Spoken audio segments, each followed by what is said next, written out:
Good morning, everyone. We're going to give people a couple minutes to join. But we won't wait too long because we know your time is valuable.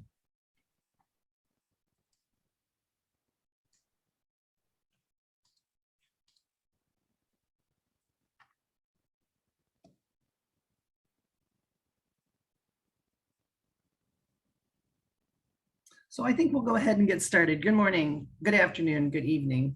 I hope wherever you are that you're doing well, and we are so glad to see you on this exciting moment that we're kicking off our Grand Solutions Initiative for Healthy Work Environments. I'm Liz Madigan. I'm the Chief Executive Officer of Sigma Theta Tau International, the Honor Society of Nursing. Before I tell you anything about Sigma, please, in the chat box, tell us where you're from and introduce yourselves. And then if you have specific questions and answers, put them in the Q&A box, please. We will be monitoring both, but it's much easier if we have the questions in the Q&A box.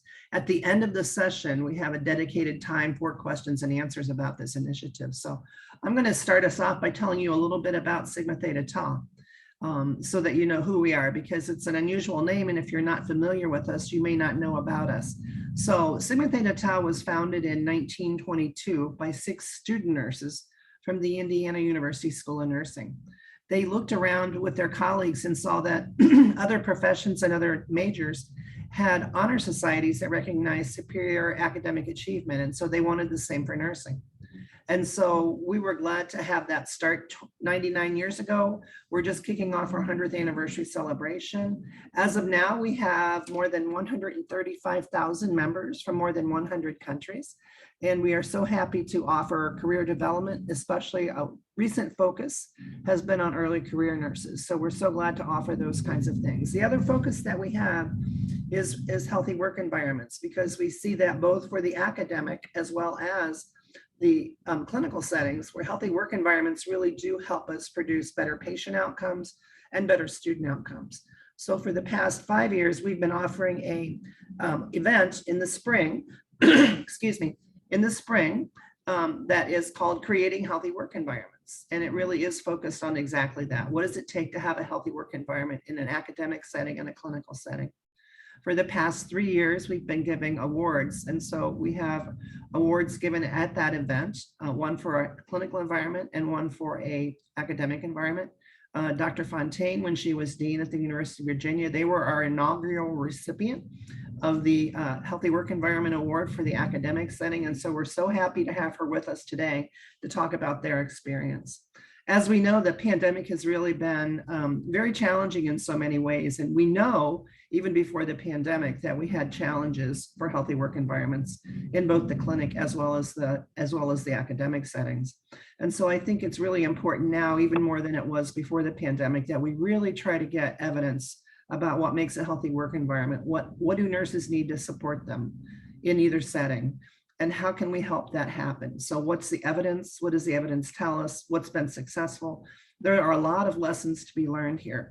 And so we're very excited about this Grand Solutions Initiative, because we're looking to all of you to help us come up with some ideas that we can then share at this event. So with that, I'm going to turn it over to my colleague, Dr. Matthew Howard from Sigma, to give you more details about the event and about the initiative. Thank you very much, Dr. Madigan. Thank you, everybody, for being with us at this point to hear some information about the Nursing Now Challenge Global Solutions Initiative that Sigma has been collaborating with Nursing Now on. One of the questions came to us in terms of, why would we be doing this kind of stuff, specifically with the Nursing Now Challenge? We've been working with Nursing Now since one of the beginnings that when they put out the initial Nightingale Challenge. A year plus ago or so now. We've actually run through 2 different cohorts of the Nightingale Challenge, because we had such emphasis and such growth in those particular programs, and people really wanted to be a part of those particular programs with us. We have some of our Nightingale Challenge participants that are here with us today that will be speaking with you on our panels, et cetera, to be able to kind of give you an idea of what we've done. But also the main reason that we're doing this is because we do see this as an issue, like Dr. Madigan stated, the Nursing Now Challenge, the Global Solutions Initiative that we are working on, is one of our plans that we are continuing to go through to really look at how can we make things better throughout the world. So our essential challenge that we're looking at is to answer this one question. In your role as a nurse or as a midwife, how can you utilize your knowledge, your background, and your expertise to develop an innovative approach to addressing incivility and/or a toxic work environment in the post-pandemic healthcare environment? We really want to know and get some ideas from you about what does a healthy work environment look like post-pandemic. We're going to talk a little bit about some of what people have witnessed in the very recent past in terms of civility, in terms of working environments and that kind of stuff. And we really want to get a good sense, a good idea of what is that going to look like post-pandemic. We want to be able to provide nurses as well as midwives the ability to develop evidence-based or evidence-informed strategies to really look at the ways to reduce or eliminate uncivil behaviors, which has really kind of increased during the pandemic itself within the healthcare work environment. We're looking for people to identify at least one potential intervention to be able to decrease uncivil behaviors, specifically in their workplace. We're not looking for you to fix the world, if you will, but we're really looking for people to be able to figure out what are some kind of things, what are some steps that people would be able to do to address these issues within their own workplace. These could be things like developing strategies for nurses and midwives and other healthcare workers as well, because we understand that we're not, nursing is not in a vacuum. We work with multiple other types of colleagues to be able to prevent workplace incivility, lateral violence, bullying in the professional community, etc. Maybe this is looking at the perspectives on nurses and midwives and other healthcare workers on workplace bullying, or maybe it's reframing or reconstructing a system or a process to be able to provide and support an atmosphere for nurses and midwives and other healthcare workers. One of the big issues that we have found, obviously, within that strain work environments is communication and communication skills. So maybe it's developing something related to communication skills that are used by healthcare providers to be able to prevent incivility or uncivil behaviors itself. That is essentially our challenge, to get people to figure out and to put forth their ideas about ways that they can work with and deal with the uncivil behaviors that we have been seeing in the pandemic, actually before the pandemic, but obviously has been exacerbated by the pandemic itself. So some of the key elements that we're talking about for submissions for these things, there will be a form that will be shared with you after this particular presentation, and that is how the submission process will work for us. That form will then be sent to individuals from Nursing Now, as well as Sigma. We will be sending that information to judges who will be looking at based on this particular information. So you'll be asked to put information related to obviously your personal information, your job, title, employer name, that kind of stuff. But what we're really looking for is to get a good summary of your proposed ideas, your proposed solution. What is the issue that you're seeing? And then what is that proposed solution? This is kind of your elevator pitch, if you will, right? It should be able to be summarized, that particular challenge, and essentially identify why is it essential for us. We give you some basic information about talking about the context of the issue itself, and what are your ideas for being able to do this. Some of the questions you may want to think about when you're looking at answering these particular questions would be things like, how does your solution address the challenge that you've identified? How will your solution improve outcomes or benefits for individuals cared for in this particular target community itself? What makes this particular approach innovative, right? Do you plan to have any kind of digital platforms as part of the solution? And again, these are some of the questions that you would think about as you're formulating your specific idea and your response to this. And then, of course, in the conclusion section, we want you to be able to tell you what motivated you to submit this particular challenge. How will you be participating in this initiative support? How will it develop your specific nursing or midwifery career? Those are the kind of things we're going to be asking of you in this, in that shared link that we'll be giving out to you. Now, it's great to be able to submit, and it's great to be able to win, but always one of the questions that people always want to know is, well, what do we win, right? What do we get out of this particular one? So this is some of the things that we're actually going to be able to give away with this in conjunction with Nursing Now Challenge itself. So you'll be able to get free access to Sigma's online courses, some of Sigma's online courses related to bullying and incivility itself.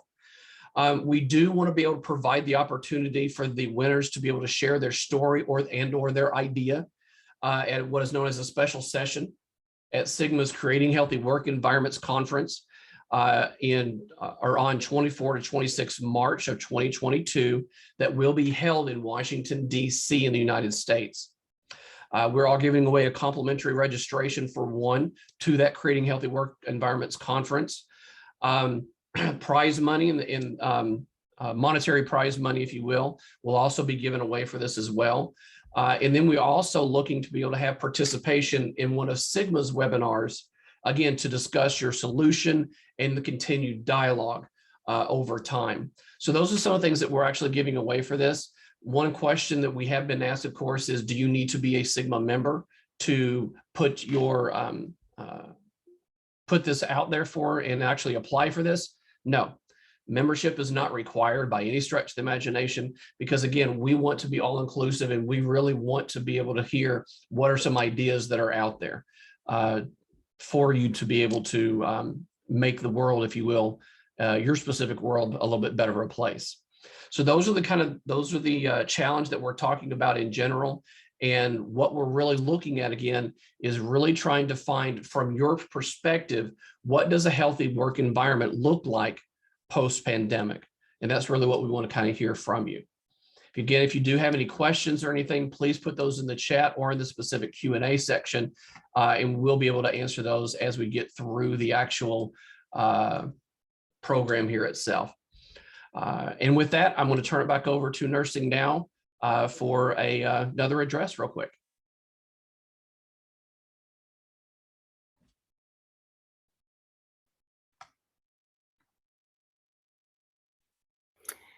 "81% of the nurses who leave their job cite peer and manager relationships as the reason. Did you know that 71% of physicians and nurses have linked incivility to medical error? 27% of them said it led to a patient's death.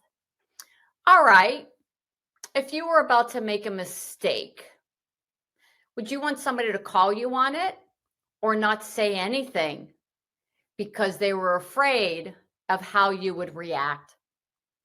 What if that mistake was going to happen to your mom, your dad, your spouse, your partner, your child, or your precious grandbaby?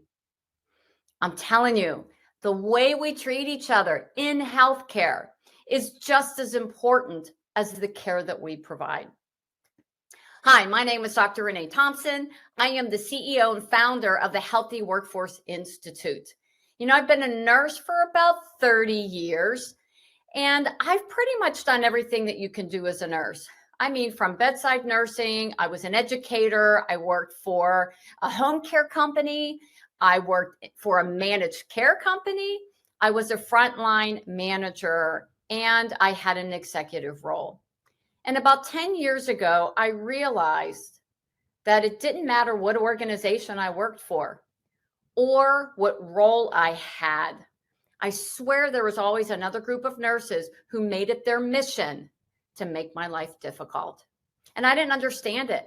I mean, wouldn't you agree that working in healthcare, especially now, is hard enough without worrying about your coworkers making it harder? And in a moment, I said, that's it. Enough is enough. I mean, I just couldn't sit back and say, well, that's just the way it is in nursing. I had to do something about it Because you see, when disruptive behaviors go unaddressed in healthcare, bad things happen to nurses, to us, and the very patients we have vowed to serve. So let's talk. Did you know that we see more disruptive behaviors in healthcare than in any other industry in the world? Seriously, we see more bad behavior in healthcare than in our government, law enforcement, our legal system. We see more badness in healthcare than in any other industry. And why do you think that is? Here are just a few reasons. Well, think about the amount of stress that we're under, in particular in healthcare, especially over the last 2 years. I mean, we have every single day we walk into work, we never know what we're going to get. It's that unpredictability of patient care. Your stable patient is a patient who codes on you, where the patient you were worried about all day long is fine. Think about what happened during this pandemic. Everybody else was running out of the building, running out of their workplace, and they got to stay home and work, while all of you had to run in to the building, not only caring for these patients, but putting yourself, your life, and your family's life at risk. We know that when people are burned out and stressed out, they lash out. Now, we understand this. However, I'm still going to tell you that there is no excuse for treating each other with cruelty. But we have to take a look at the fact that we see more stress as nurses working in healthcare, as practitioners working in healthcare, than really any other industry. So it makes sense. Well, why else do you think we see more disruptive behaviors in healthcare? Well, that's just the way it is here.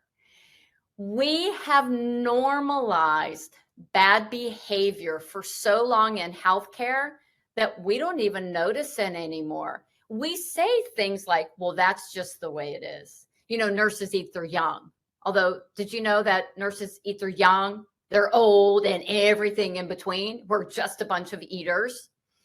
And we use excuses for people's behaviors. We say things like, that's just the way she is. She's a really good nurse. Don't let anything she says, don't take it personally. Or, you know what, if you need anything, don't go to him. He doesn't like people very much. We justify people's bad behaviors because of how good they are. And as a result, over time, we just accept it as the norm. And I want you to think about this. When anyone on the healthcare team isn't comfortable speaking to anyone else on the healthcare team, it stops the flow of information. And when we stop the flow of information, that affects someone's mom, spouse, or child. And it's one of the other reasons why we see such bad behavior in healthcare. And then the third reason is, boy, do we have a hierarchy, don't we? And when most people think of this hierarchy, and what comes with that hierarchy is this perceived power that somebody believes that they have over someone else in a lower hierarchy. We think of the roles. We think of the physicians, and then the nurses, and then the support staff, or the executives, the C-suite, and then the senior leadership team, and then the frontline leaders, and so on. But it's not just the roles. It's tenure. It's how long they've been there too. And this is where you can see that lateral violence between nurses, and this is showing up with the older, more experienced nurses to the newer, younger nurses, or people who are in a support role, who have been there for decades. and how they treat, say, new nurses or new physical therapists. It's not just the role, it's also how long they've been there. And when these three things come together, as a result, we see disruption, we see an unhealthy work culture. And what we're finding is that we are hemorrhaging really great nurses and putting our patients at risk, because what we do is we ignore bad behavior. So I want you to think, about not sitting back and saying, that's just the way it is in nursing. And instead, let's do something about it. And right now, you actually have an opportunity to do just that, to create a professional, respectful, and healthy work environment, not just in your organization, but across the globe by joining the Nursing Now Challenge. Nurses can be so caring and compassionate to their patients. It's time that we start sharing that same caring and compassion to each other. When I was a brand new nurse, I worked with a nurse, let's call her Karen. Karen was one of those nurses, when I would come into work, I'd look at the assignment board, not to see what patients I was caring for. It was to see who I was working with. And if I saw that I was working with Karen, I was like, oh, Lord, I'm working with Karen. Karen wouldn't give you the courtesy of spitting on you if you were on fire. Karen was one of those nurses that only cared about her patients, her shift, wouldn't help anybody else. She just came in and focused on her work. Well, one day, our unit secretary said to me, hey, Renee, Karen's at lunch and they just called for her patient to go to the cath lab.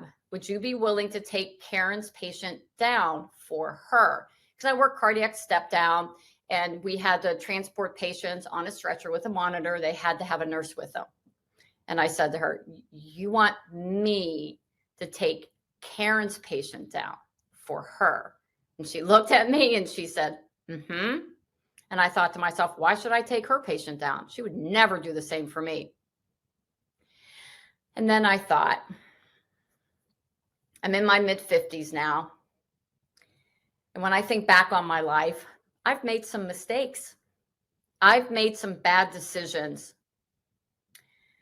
And even when I was in my early 20s being a new nurse, at that time, I had thought, I've made some decisions even up to that point.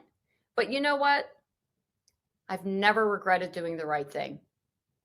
I've never regretted making a decision that I felt was the right thing to do. And then I thought about this. Who do I aspire to be as a nurse? And am I going to let anyone else affect who I aspire to be? And then I thought, what if this was my dad? Would I want a nurse taking my dad down to the cath lab, even though she knew her colleague wouldn't do the same for her? And of course, I took the patient down. And then Karen came back from lunch and I'm sitting in the nurse's station and she says to the unit secretary, where's my patient? Okay. And the unit secretary said, oh, Renee took him down for you. And what am I expecting from Karen? Oh, thank you, Renee. And what did I get? Nothing. And I got a little knot in my stomach. It's just like when you let somebody else out in traffic and you think you're being nice. And as they cut through, what are you waiting for? You're waiting for the thank you. And if you don't get it, what do? Oh, you're welcome. Guilty. But I thought, you know what? I don't care. I did the right thing. 3 months later, situation was reversed. I was at lunch. And the same wise unit secretary asked Karen to take my patient down for me. Do you think she did?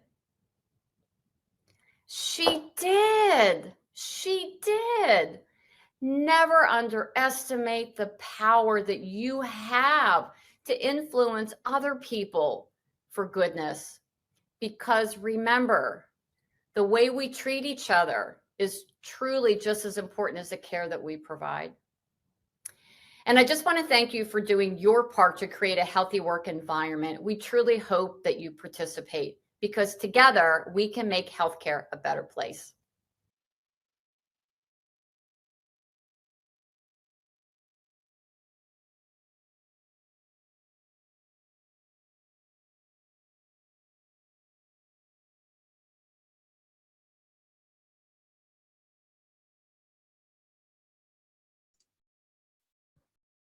Okay. Next, we'd like to go through a little bit and give some examples and some information related to some nurse-led initiatives that have actually worked to be able to improve workplace environments and create healthy work environments. So first, I think we'd like to hear very quickly, or at least to hear from Dr. Dory Fontaine about her initiative that she's been working on. Great. Well, hello, everybody. I'm so honored to be here with my nursing colleagues from across the globe. And I want to thank you for all the work you've done, especially in the last few years, taking good care of patients, families, and each other. So I wanted to share for a few minutes a little bit about what I was able to do in my nursing career, especially the last 15 to 20 years. You know, I was president of the American Association of Critical Care Nurses. Those are the ICU nurses. And we, on my watch, I helped everyone to develop the AACN standards for a healthy work environment. And they were very powerful, and they got at exactly what Renee was speaking about, Dr. Thompson, about how we really could, you know, treat each other better and have an environment where people actually looked forward to coming to work. What an idea. So when I was announced as the dean at the University of Virginia, you know, to lead a wonderful world-class school of nursing, I decided to bring those concepts of a healthy work environment to academia. And people were a little bit skeptical. Oh, we're already a healthy work environment, whatever. And the fact was, there was a bit of disrespect, how people treated each other, how people felt they didn't matter. So I just started talking about the concepts and helping people to realize there could be another way, that we didn't have to treat each other with disrespect. And the students didn't find it an unkind place to be a student. And it just took off. And the faculty and staff really appreciated it. And these were things about how we communicate, how do we collaborate with each other, meaningful recognition. What does it really mean to matter? That if you didn't show up for work, you would really be missed. Or that if you were a student in a class and weren't able to be there, that you would be missed. So we just kept talking about all of this. And so a few years later, so we're into maybe 2010 or so, the staff actually, you know, the secretaries, the research assistants, they got together and said, we want to have a healthy work environment committee. And they started looking at policies and practices, and they came up with skits at faculty meetings for how people could treat each other better. So again, it kind of caught on, and we were known at the university among 11 schools as a place where people were feeling nurtured and nourished, and it was okay to focus on kindness.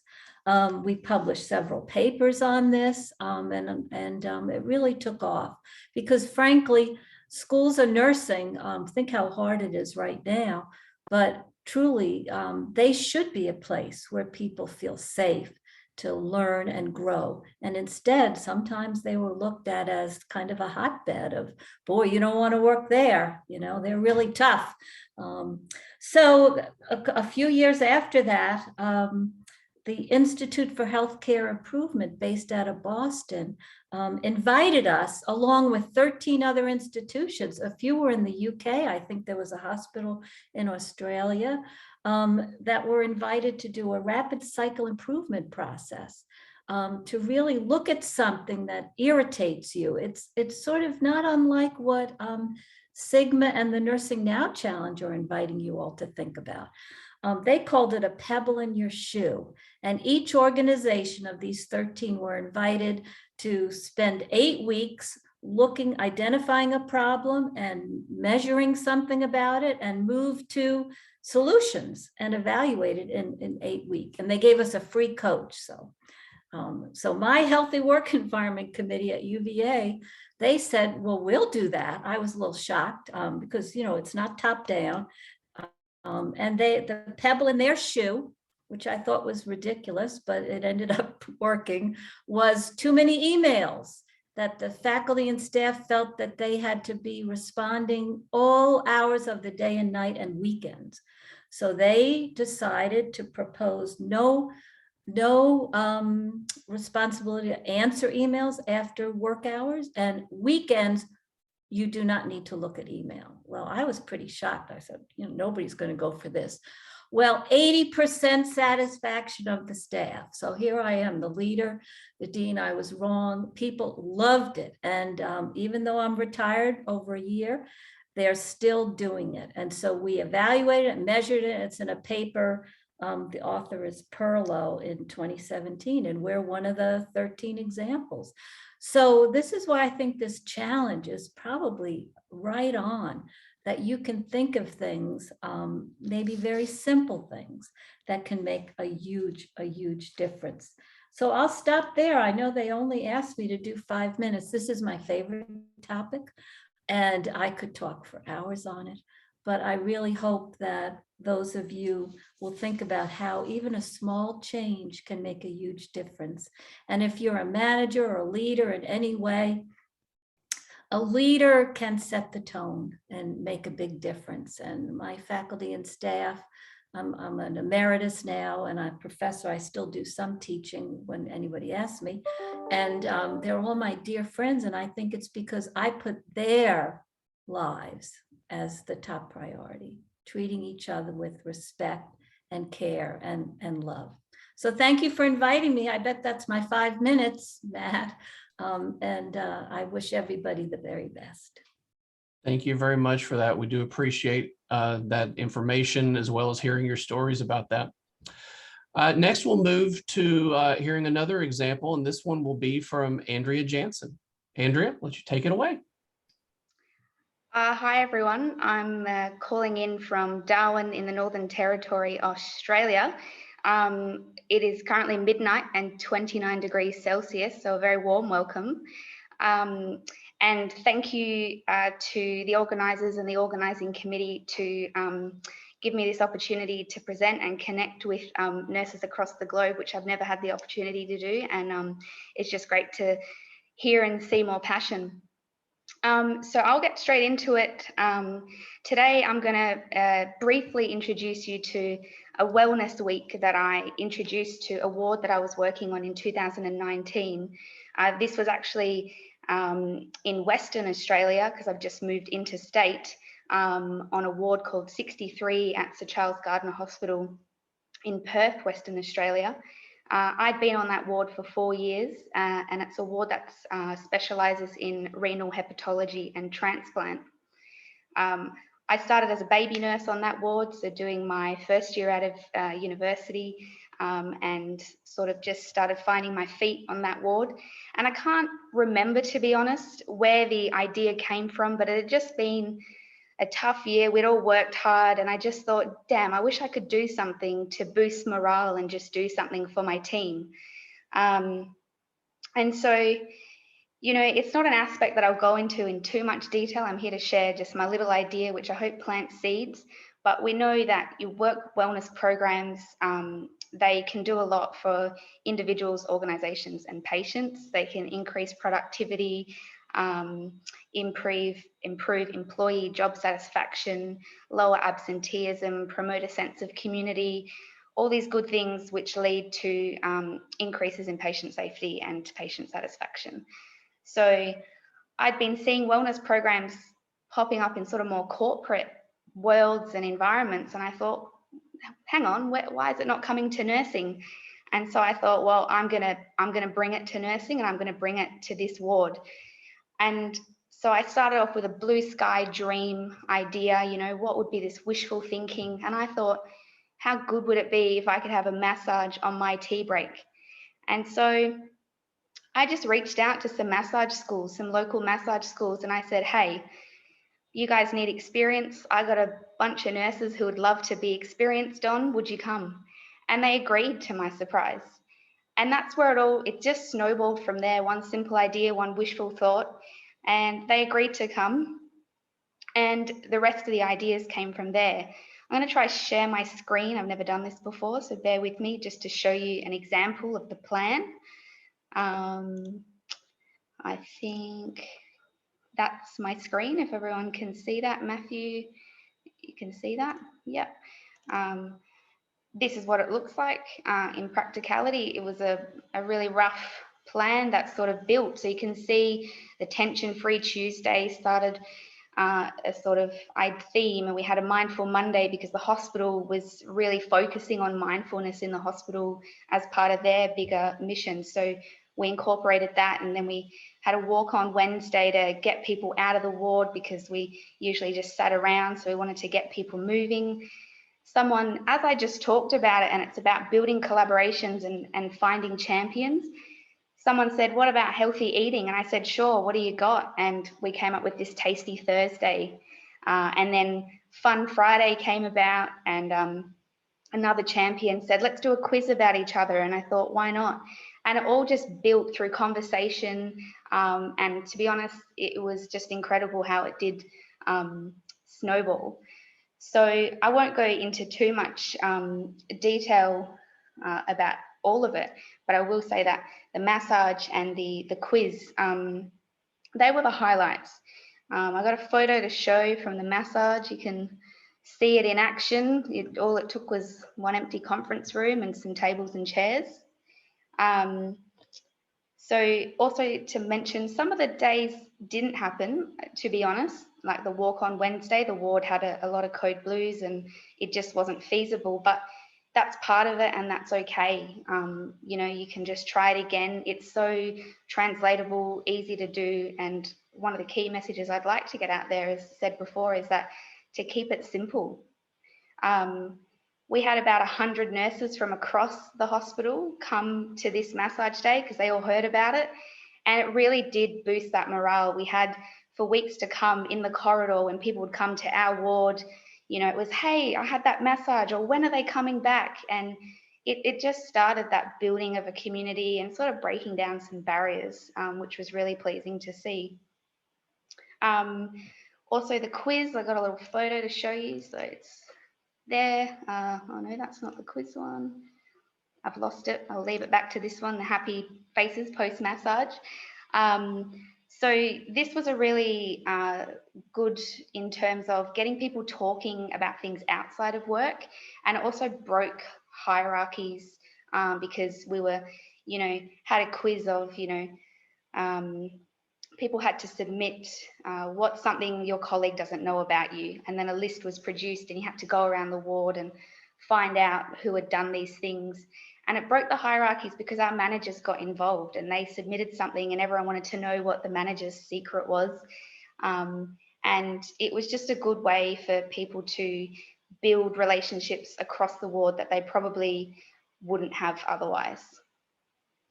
To sort of start to sum up, people sort of came up with their own ideas throughout the week, and someone created a tasty recipe sharing Facebook page for the ward, so that on morning teas or in their lunch breaks, they could share what they were going to bring in to the ward. So I guess in summary, this initiative wasn't groundbreaking, but it used a simple idea to create a sense of community. And the three key things I would say going forward, you know, I never got a chance to do it again because I left the ward, but anyone going forward or wanting to pick and choose ideas or aspects of this, it would be to build those collaborative partnerships and think outside of the box, to choose champions for the cause, and just to keep it simple. So thank you everyone for your time, and I look forward to any questions when it's time. Thank you.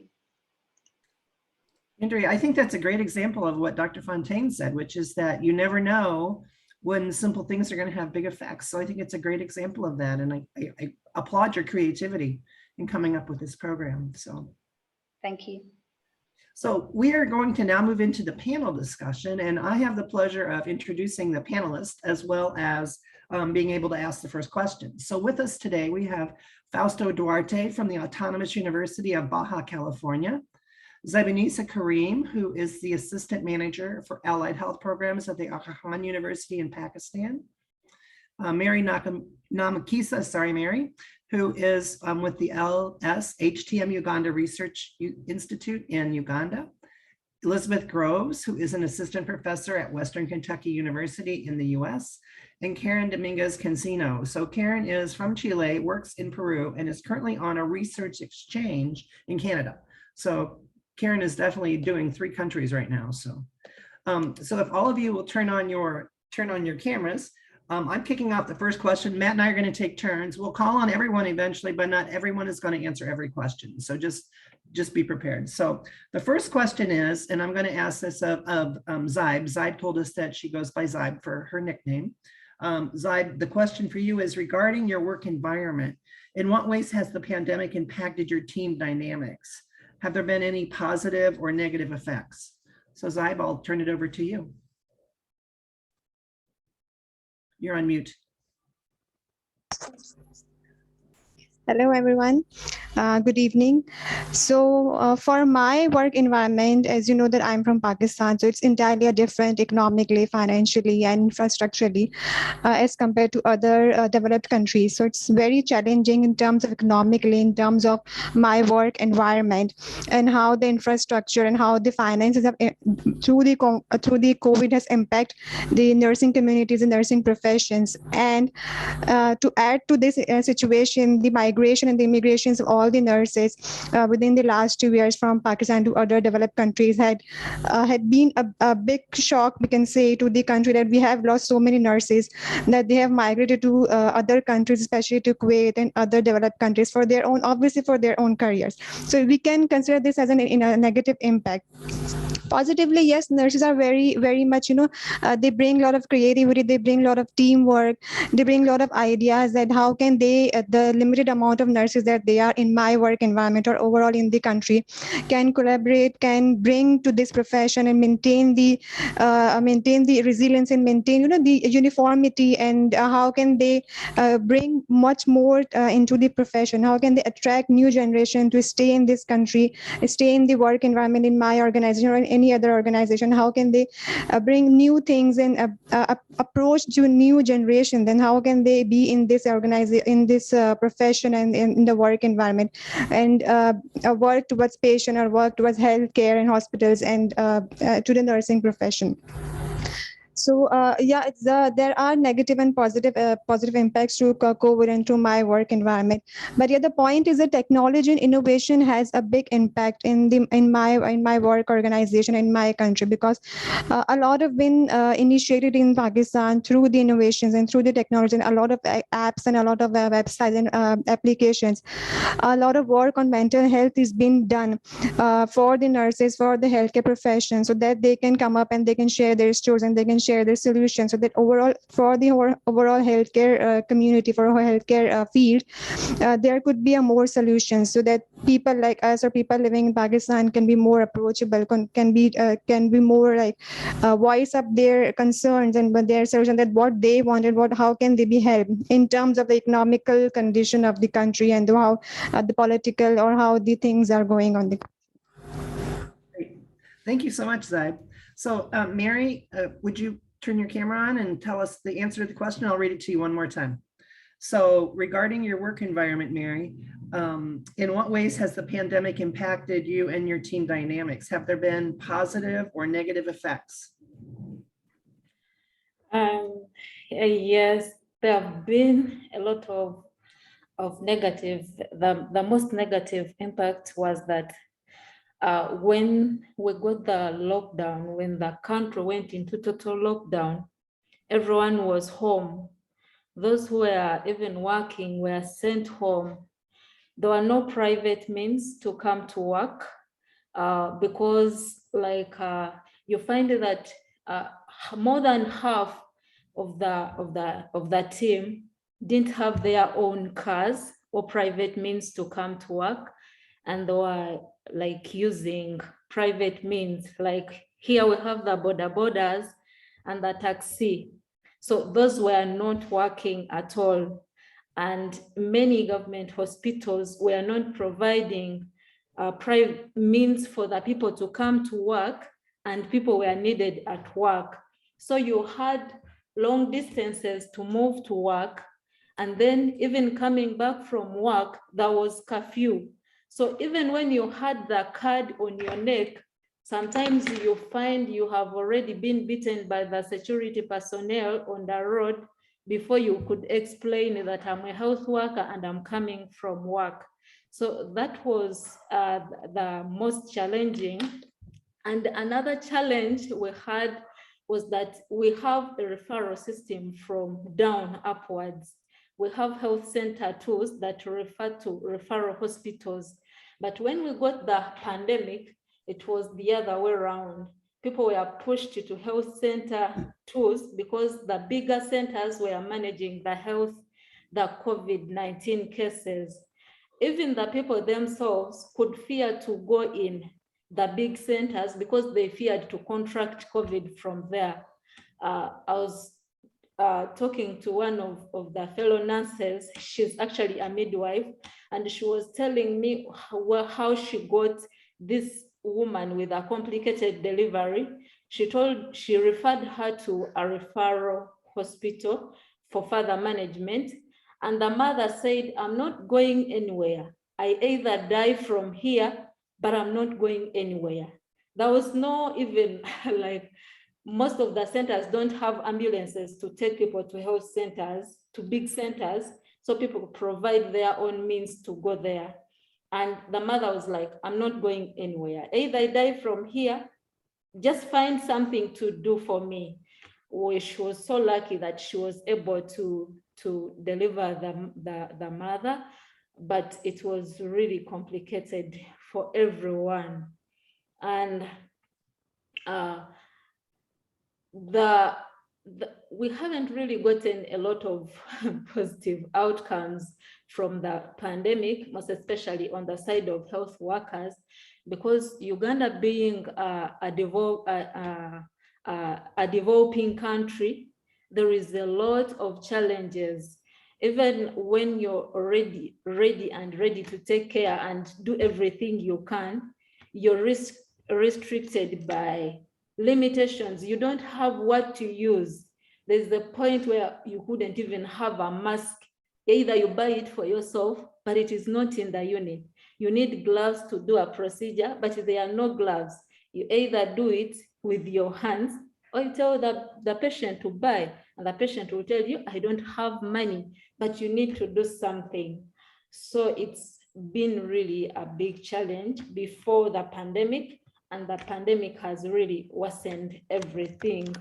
But one of the key issues, all these challenges with the system and with the lack of supplies to use impact mental health of the health workers. You imagine that you know what to do, you can do it, but you don't have what is required to help you do what you're supposed to do. So you're helpless. And the patient will not understand that you don't have what to use. They will say you don't want to help. So you're mentally disturbed. And, you know, like when it came to COVID, even health workers were infected. They got the infection themselves in the process of trying to help the patients. But when people got infected, they couldn't be helped. We don't have insurance for most health workers in the government facility. There's no medical insurance. So when I become sick, I go to the hospital like any other person and I have to pay. So one of the questions health workers have been asking in the process of looking at the impact of COVID, they're like, we give in what we have, we put our lives at risk, but there's no one to help us. We are not helped in any way. We don't have health insurance. Even when we die on duty, we are not compensated. Our children will suffer like they didn't even, no one will know them. So we really need, like, this is bigger than us. It needs a lot of policymakers to come in, and then at least if health workers can be provided with what they need to do their job, and then if they can think of health insurance for health workers, if I'm sick anywhere in the country, I can access health care. That can really boost can motivate us and other people to work and even to join the healthcare system. Thank you, Mary. That's very helpful. Thanks. Those are important views, and I think it just identifies again how we all work with, even our work environments are impacted by things going on in the larger society, right? And so I think we're all feeling that in different ways depending on where we live. Matt, I'm going to hand it over to you for the next question. Yep, thank you. So the question I'm going to be asking, this one, we're going to take it to Elizabeth Groves and to Karen Dominguez. So for those of you that have been working remotely, how have you protected yourself from feeling lonely and isolated, right? How can organizations maintain a healthy work environment in a remote atmosphere? And first, I'd like to turn it over to Elizabeth, and then we'll hear from Karen. Hi, everyone. I'm glad to be here with you guys. So for me, I worked virtually from March of 2020 until August of 2021. And now I'm sort of in a hybrid environment. I'm an assistant professor in a school of nursing. So my role and the changes that happened to me, I think, have been a little different because I've not been primarily in a hospital during this, but I'm sending students there. And for me, the most challenging part was probably the first 3 months, because I think that you really, I think everyone really experienced quite a disruption in work-life balance. And I had a 6-month-old at home with no childcare, and things got really crazy really fast on that level. And so for me, it became about maintaining connections and making sure that I had clear lines of communication and recognizing in myself that the things I was used to doing, the way I was used to doing them, wasn't going to work anymore. And I think as nurses, we're very uniquely position to be ready to jump in and anticipate change and to problem solve. And I found myself having to tell myself the same things that I was frequently trying to teach my nursing students, and say, okay, I've got to show myself some grace today, and I've got to figure out, what to do. And it's okay if I can't be the old me, because the new me is okay too. The new me's not, so bad. And it's a matter of just figuring out, I think, exactly what's needed of you. And to me, it was checklists, and it's like I said, clear communication. And I am very blessed to be a part of an awesome team here.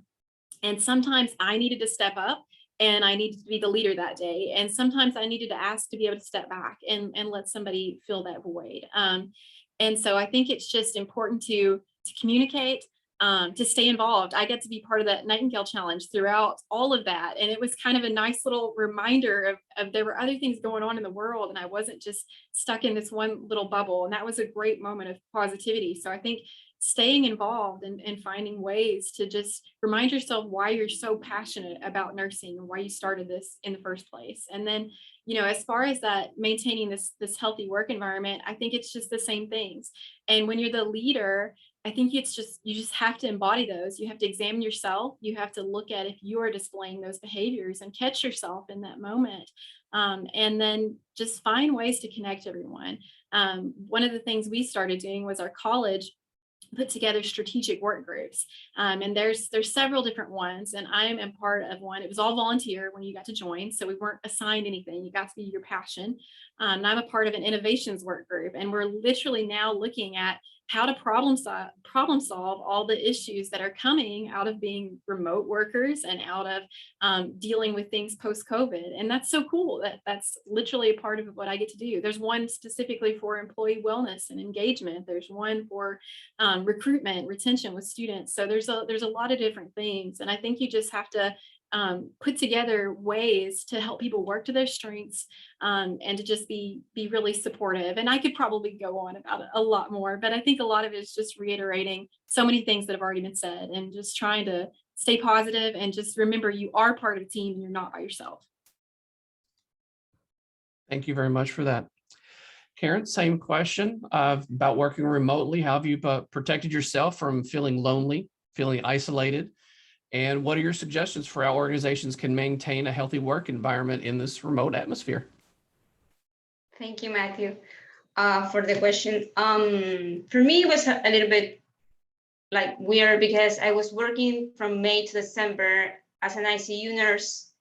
And since in September, I took a work in a job in the Ministry of Health. And from that moment, I started working remotely. So it was a big change because I have this couple of months that I was doing both works, in both jobs. So I didn't feel so lonely because in the ship you have the opportunity to be with your colleagues and talk and everything. But then the things change, and so I had to figure out how to maintain or keep the contact with other people, because this is really important.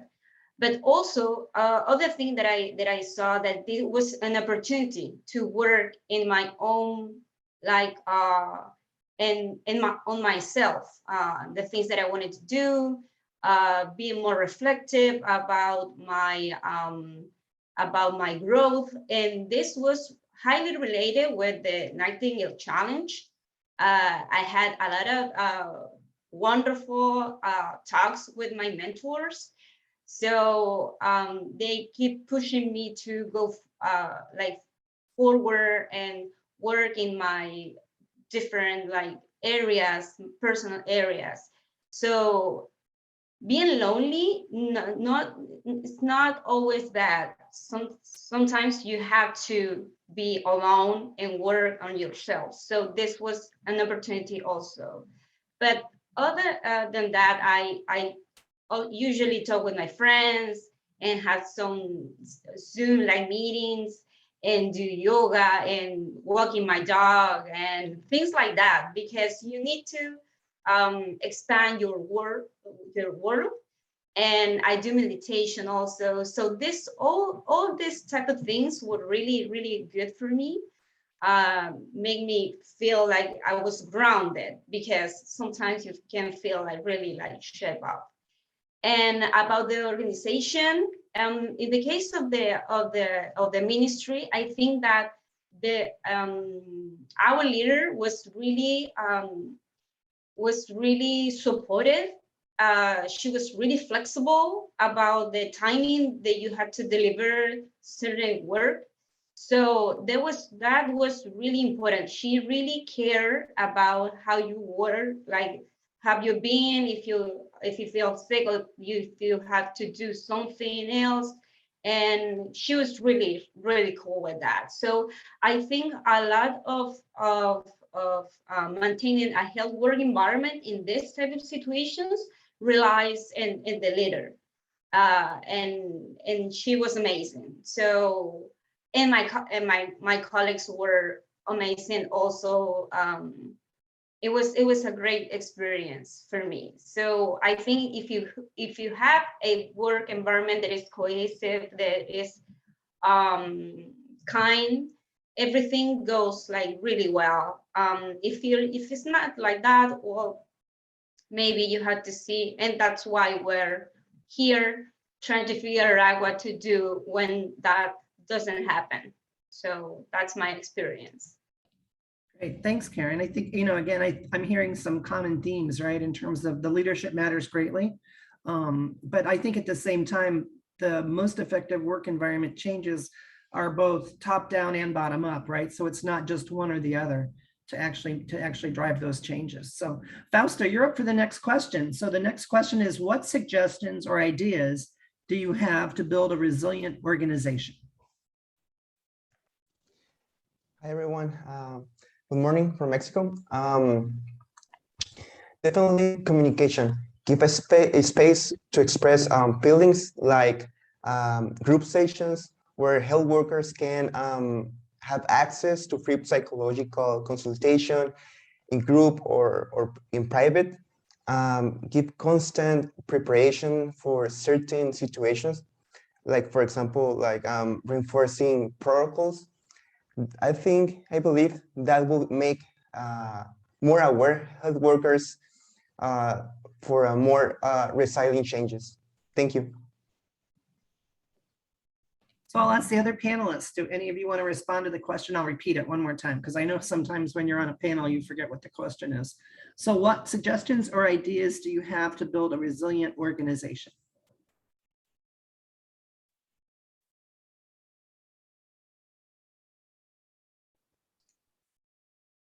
Go ahead, Zeb. Go ahead, Karen.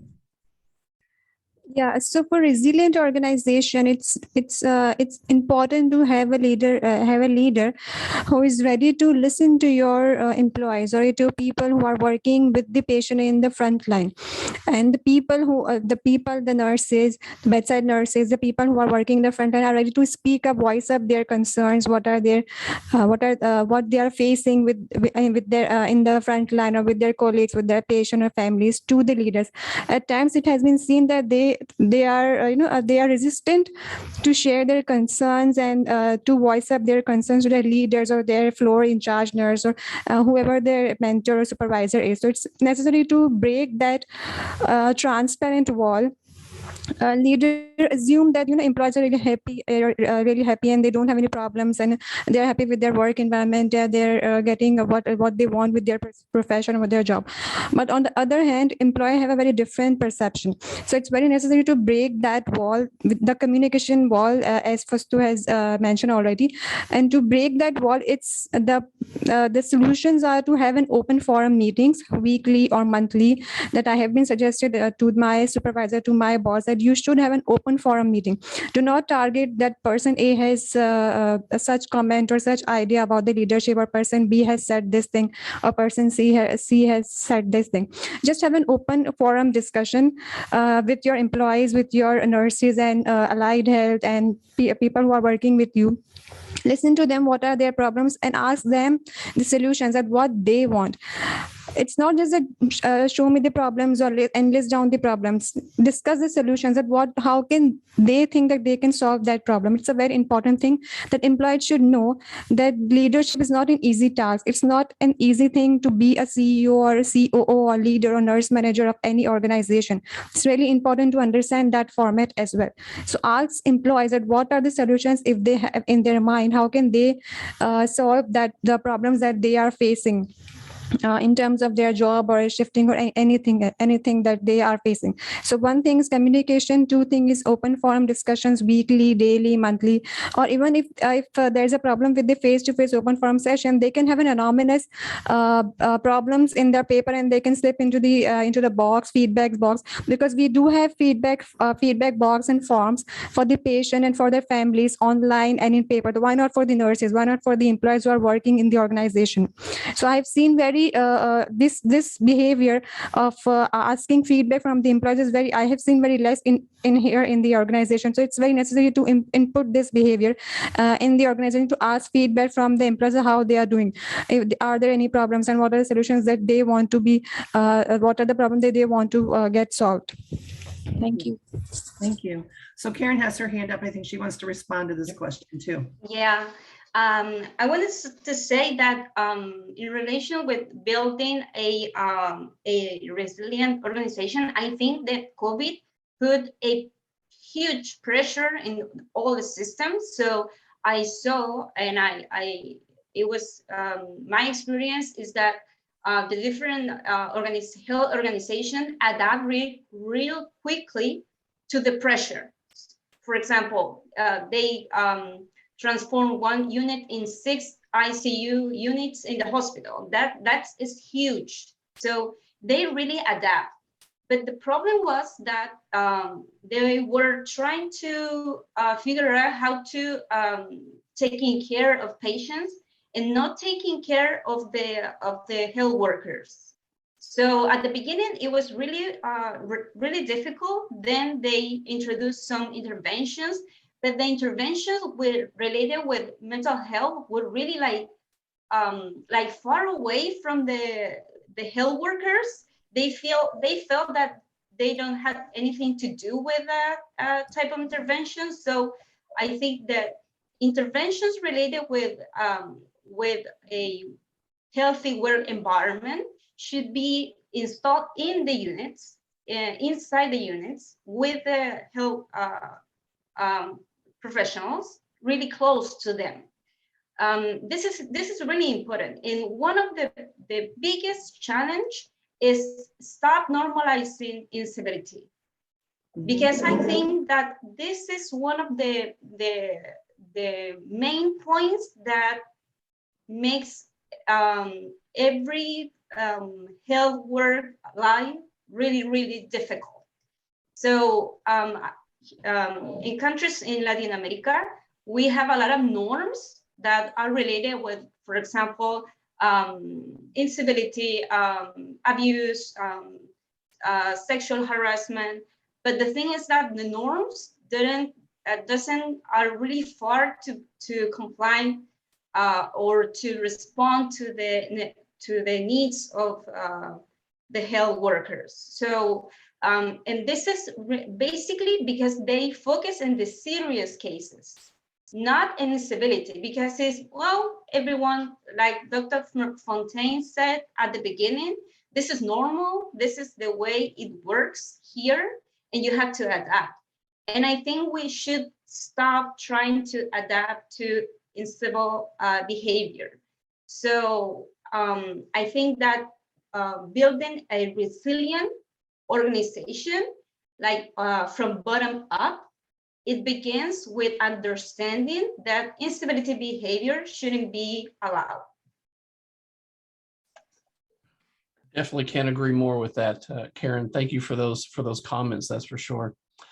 Our next question, our last question that we have here. Of course, we know the pandemic will change our lives. It has changed our lives from what our old normal was, right? Given all that has occurred during the pandemic so far, from your point of view, what can leaders of organizations do to help you and your coworkers develop new workplace norms? What should our new normal, if you will, be?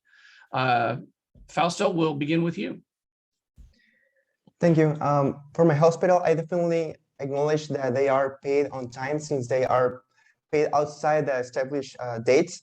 They are given personal protective equipment, that they be granted rest days or rotations where they work in COVID-19 areas from Monday to Thursday and paid Friday, support their families, support health workers in COVID-19 areas with lunch and an area for resting. Thank you.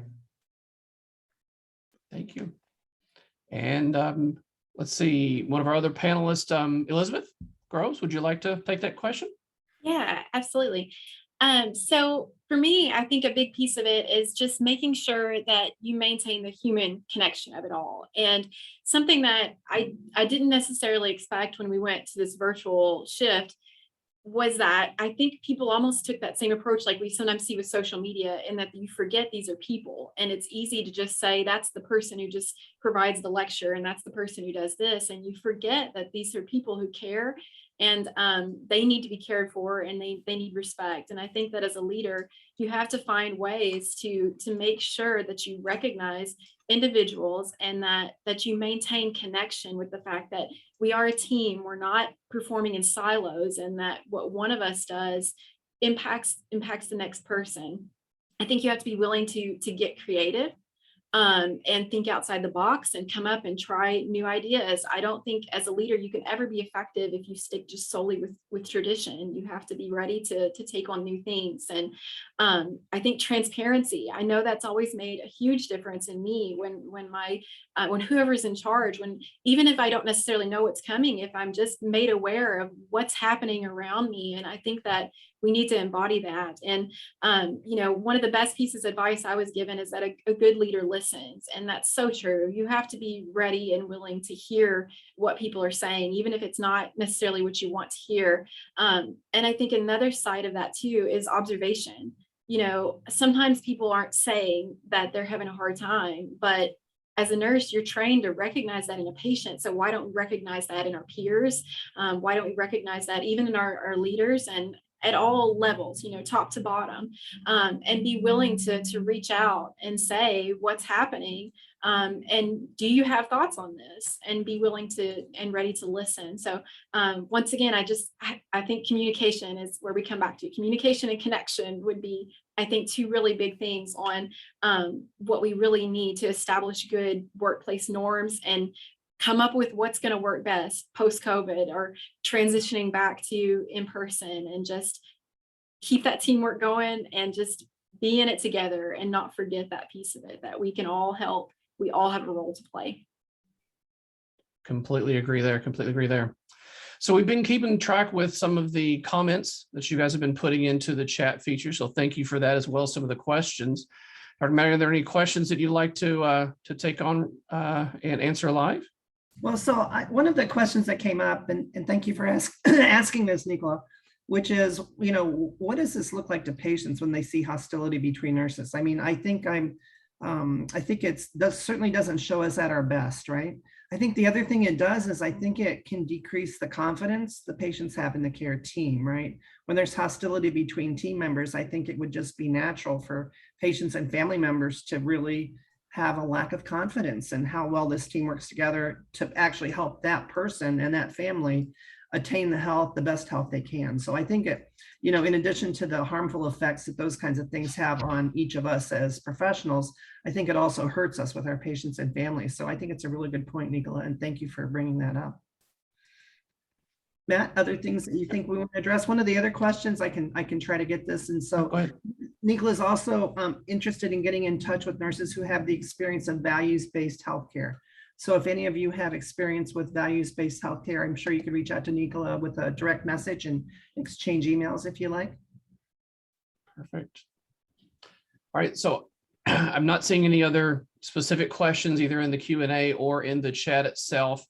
But hopefully some of the challenges and some of the issues that we've addressed or we've discussed during this with our panelists themselves have hopefully sparked some ideas to help create healthy work environments in your particular area. Some of these ideas to be able to help you identify your issue, maybe for you to submit to the Nursing Now Challenge Global Solution Initiative working with Sigma on this one. And as we've discussed, these do not have to be large research studies, if you will, that require all kinds of resources. Some of these things can be very simple, very easy things that can have a positive effect on the working environments of your colleagues, of other nurses, of midwives, of other healthcare professionals, period. In that environment that we live in to help build these relationships, to be able to keep these ideas going and to make things better in your specific area. So again, we very much encourage you to take a moment to kind of look through what are some changes, what are some issues, and what are some challenges that you face in your particular area that then you can look at to say, how can I make that better? How can I make changes? And that's really what we're looking for in this challenge, is to help for you to be able to come up with what does a healthy work environment look post-pandemic. That is our challenge that we're putting out there for people. The link to get that information and to actually fill out that form is on the Nursing Now website. It will be on the Sigma website coming up soon as well. But we really want to make sure that you have the opportunity and chance to really be able to put your ideas out there about what you think are some of those challenges that you're seeing and things that you can actually do to make a big difference and to make a challenge or a change in what you're doing. I'm going to go ahead and put that link itself into the chat, just so that everyone does have that up. And Hannah, of course, beat me right to it. That's exactly what I was getting ready to do. Thank you, Hannah, for that one. But again, that was the particular link for you to be able to go to and fill out this particular form and submit your initiative to us for that one. Okay. Again, I'm not seeing any other questions coming up in the Q&A or anything else in the chat. Dr. Madigan, any final thoughts? Well, first of all, I just want to say thank you to the panelists for all your sharing your experiences. I think it's really helpful for all of us to hear those experiences.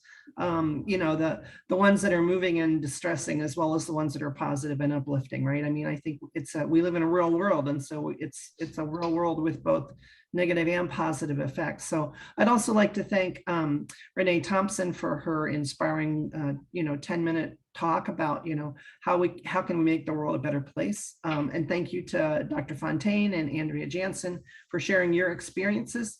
I think those are great examples of what can happen, right? Where it's like Dr. Fontaine said, simple things can have big effects. And I think sometimes our tendency is to take this on and to think this is just too big for any one thing, any one person to have an impact. But I think if we all did something, right, then we could really have an impact here. It's also our opportunity. Now is our opportunity, right? The healthcare systems that we all work in, it's become increasingly clear that none of them are working the way they should. And that this is our opportunity for really nursing to take its place, right?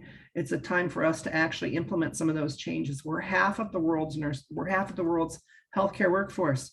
We could have great impact if we could each make a contribution, and then working together, it's even more powerful. So we'd also like to thank our colleagues at the Nursing Now Challenge. We really appreciate everything that you've done to help us with this Global Solutions Initiative, and we're looking forward to getting some really innovative and creative ideas in, and we look forward to seeing all of you. So I'll check the chat box really quick to make sure there's nothing outstanding. Matt, you don't see anything? I am not. Okay, great. And so with that, we give you the gift of 13 minutes of your time back. How about that? Isn't that nice to have 13 minutes? So that works. All right. Thank you bunch. Thank you very much, everybody. Have a good rest of your day, your afternoon, or your evening. And we look forward to reading your submissions soon. Thank you very much, everybody. Take care.